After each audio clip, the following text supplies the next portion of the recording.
Hey man, ever since word came out that Canelo Álvarez is leaving PBC, there's been two narratives, okay? There's been two narratives. One of the narratives, one of the stories why he left is coming from the Canelo side, right? Canelo, not Canelo's side himself, but Canelo's fan side, and the person who started it is Rick Glazier. If you don't know Rick Glazier, he's been in boxing for a long time, and I gotta mention this, that he doesn't like PBC. He's a PBC hater. He'll say it himself. But that narrative is the reason Canelo is leaving PBC is because PBC is broke. They owed him $35 million for a fight, right? And Canelo wanted it in escrow. Canelo wanted that money in escrow. And PBC couldn't do it. So Canelo's like, hey, dog, this is one of the narratives. Canelo's like, hey, dog, you guys are broke, I'm leaving. You guys don't have money, I'm leaving. That's one narrative. The other narrative is coming from PBC fans and Canelo haters, right? And this narrative is, they told Canelo Álvarez that, you remember, he has a 3-fight PBC deal. And the first fight was versus Jermell Charlo, which he smoked. They told Canelo that, hey, dog, the Jermell Charlo fight did horrible for us. We lost money. So instead of Jermell Charlo, which he's supposed to fight in his second fight, which is said to be in his contract, you gotta fight Benavidez. Basically, this other narrative is Canelo is ducking Benavidez because PBC said, hey, we don't want the Jermell Charlo fight. We're giving you Benavidez. And Canelo said, no, he's ducking Benavidez. Those are basically the two sides. Let me start off by saying I'm a Canelo fan, okay? I'm a Canelo fan. Me personally, I try to be as unbiased as I can, and I want the truth. I just want the truth, bro. You guys know how internet is. Someone says something and they just go wrong with it, right? Now, today, Dan Rafael, who's a boxing journalist, okay? Yesterday, I think it was yesterday, he wrote an article on why Canelo left, right? There's a couple people that did it, okay? And he's been a boxing journalist for a while. And he's known by people to be like, this is a rumor. It's not a rumor. It's just like what people think. He's under PBC payroll. Basically, he's here to do damage control. That's just a word. I'm not saying it's true. So, and he did an interview today, and he said something very important.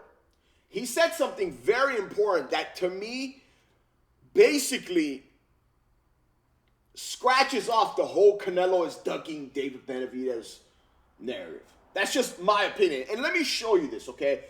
I'm going to play you this clip. I'm not going to play you the whole thing. I'm just going to play you this short clip of what Dan Rafael said that I think that no one is really talking about. Not too many people are talking about it, okay? And when I saw this today, I'm like, wait a minute, dog. If this is true, it explains everything, right? Because I hadn't seen this in a couple days. Like, I haven't seen this reason, like, this whole time that I've been following people on Twitter, looking at, it's literally a war zone on Twitter, bro. Check this out real quick.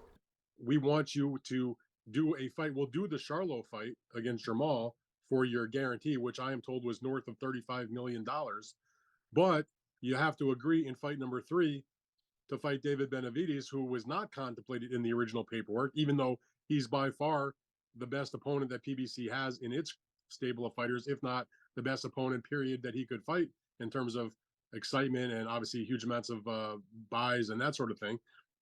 And Canelo was like, well, if you want me to amend my agreement, you know, we gotta work that out. And they just couldn't come to a meeting of the minds on that. He didn't want to fight David for that price. He didn't want to fight David for that price. He didn't want to fight David for that price. He didn't want to take a haircut on the Charlo fight if he was only going to fight him and not agree to the Benavidez fight. And, you know, you start going through the process, and PBC's their internal thoughts were, we lost money on the other Charlo fight. We'll probably lose money on this upcoming May fight, being they're on Amazon Prime now, and it's not a big name opponent, relatively speaking. But we'll do that if you agree to fight the Benavidez fight, or even Crawford for that matter, who we believe are A-level fights for, big business. That we give you the 2 second-tier fights. We got to get a payoff in the last fight of the deal. So the important part of that video that I just played is when Dan Rafael says, I'm not going to fight David Benavidez for the same price. If you guys remember, whatever that was. If you guys don't know, David Benavidez is not in the 3-fight contract. And before this video I showed you, Dan Rafael says there was 3 fighters in the contract, his sources say, okay? He's saying I have strong sources. This is all according to him. This could be completely BS, okay? But once I watch this, I'm like, okay, dog, I get it. So the first fight was Jermell Charlo, which he already fought. Damn, what is that? My bad, man. The first fight was Jermell Charlo, which he already fought. The second fight was supposed to be his brother, Jermall Charlo. And the third fight was supposed to be Errol Spence. He said this. Now, Errol Spence, as soon as Errol Spence got smoked by Terrence Crawford, he said he was off that list. Now, it was right before this video, he said that Canelo was coming to negotiate with the whole Jermall Charlo situation, right? Because they told him that, hey, man, like he said, we lost money on the Jermall Charlo fight, the first fight, and the second fight versus his twin brother is not intriguing. The fans don't want it. We're also going to lose money on this, okay? So we're willing, this is according to, we're willing to give you $35 million, okay, for the Jermall Charlo fight. If you give us David Benavidez for the third fight, which is not in the contract, for the same price. And Canelo told him, hey, I won't fight David Benavidez for the same price. And you owe me. He's under contract. I don't care what anyone says, dog. Business is business. I hear people saying, like this nowadays, like this new thing, oh, standing on business. That's standing on business, I think, right? That's what it means, right? But David Benavidez wasn't in the contract, and David Benavidez is a mega fight versus Canelo. I want to see it. You want to see it. The whole world wants to see it. And, of course, Canelo knows that. So as soon as they told him, okay, we'll pay you $35 million for the Jermall Charlo fight, we'll probably lose on that. You give us the David Benavidez fight for the third fight for the same $35 million. And Canelo goes, no, bro, no. I want $35 million for the Jermall Charlo fight like you promised me. And I want, obviously, more for the David Benavidez fight. That's what I got out of this. And that's what he means. He's saying, I won't fight David Benavidez for the same price, which is whatever he said, north of $35 million. So you think about that. Think about that. Why would Canelo accept a David Benavidez fight just because PBC is coming saying, why would he accept David Benavidez fight for the same price? And he wasn't even supposed to fight David Benavidez. Why would he accept it? Just because PBC is coming to Canelo and saying, hey, bro, we lost money, man. We lost money on the first fight. We're probably going to lose money on the second fight. You got to give us the David Benavidez fight. No, bro. You want the David Benavidez fight? Give me more money. And that's exactly what he's saying right there. That's what he's saying. I won't fight David Benavidez for the same money. That's what that means. So I don't know what's going on. There's a million different narratives. But if this is true, if what Dan Rafael is saying is true, I get it now. All that narrative of like, oh, they threw David Benavidez in front of him and he ducked him. No, bro. They threw David Benavidez in front of him who wasn't under contract, in the contract. And they told Canelo, you got to fight this massive mega fight that the whole world wants to see. It's bigger than both Charlos combined for the same price just because we lost money. That's what he's saying, Doug. And what PBC did wrong, in my opinion, they didn't put Benavidez in the contract from the beginning. Whose fault is that? Whose fault is it that you guys are losing money? That's their fault. He signed a contract.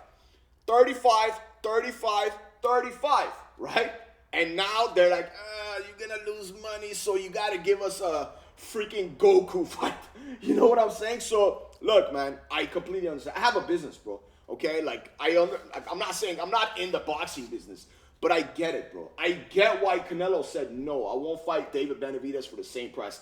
He never said, I won't fight David Benavidez, according to Dana White. According to Dan Rafael, he said he'll fight David Benavidez, just not for the same price, if this is true. So I know a lot of people a lot of Canelo haters are saying, oh, no, he ducked him. Oh, no, he ducked him. Business is business, dog. Will you promise me $35 million a fight, 3 fights in the contract? I did one for you.